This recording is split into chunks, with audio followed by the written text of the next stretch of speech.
ಆಗ್ತೈತೆ. ಏನು ತುಕಾರಾಮ್ ಮಹಾರಾಜರು ಹೇಳ್ತಾರ ಆನಂದ ಸಿಗ್ತದ ಪರಮಾನಂದದಲ್ಲಿ ಸಮಾಧಾನ, ಅದು ಹೇಳುದು ಸುಳ್ಳ. ಅವ್ರು ಹೇಳುದು ಸುಳ್ಳ, ನಾವು ಮಾಡೋದು ತಪ್ಪ. ತುಕಾರಾಮ್ ಮಹಾರಾಜರು ಹೇಳ್ತಾರ ಅಂದ್ಮೇಲೆ ಅವ್ರು ಸುಳ್ಳು ಹೇಳುವುದಿಲ್ಲ.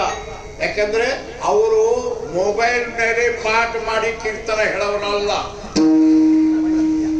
ಯಾರ್ದಾರು ಮೊಬೈಲ್ನಾಗ ಕೀರ್ತನ ಕೇಳೋದು, ಅದನ್ನ ಬಾಯ್ಪಾಠ ಮಾಡೋದು, ಅದನ್ನ ಬಂದು ಹೇಳೋದು. ಮುಂದಿನ ಚರಣೆ ಏನು ಅಂದ್ರೆ ಗೊತ್ತೇ ಇಲ್ಲ. ಅಷ್ಟ ಪಾಠ ಮಾಡಿರ್ತಾನ ಅವನು ಬಿಡಿ, ಗೊತ್ತೇ ಇಲ್ಲ. ಅಂದ್ಮೇಲೆ ಏನು, ಎಷ್ಟೋ ಮಹಾರಾಜರು ಅದರ, ಅವ್ರಿಗೆ ಕಾಕಡನ ಗೊತ್ತಿಲ್ಲ.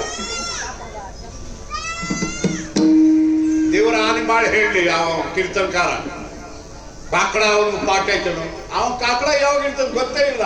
ಯಾಕಂದ್ರೆ ಕೀರ್ತನ ಹಾಕ್ಬಿಟ್ಟು ರಾತ್ರಿ ಹೋಗಿರ್ತಾನ.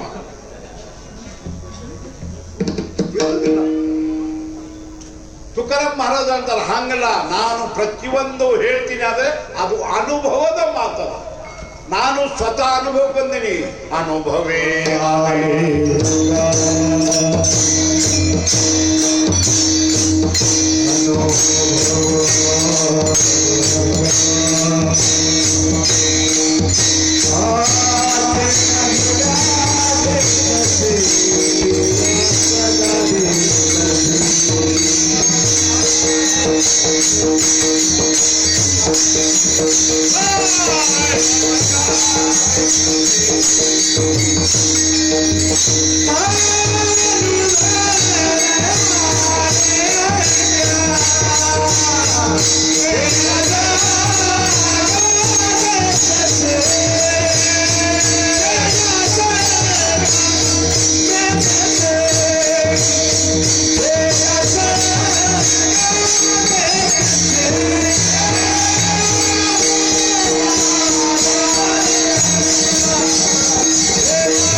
ಹೇಳುವುದಿಲ್ಲ.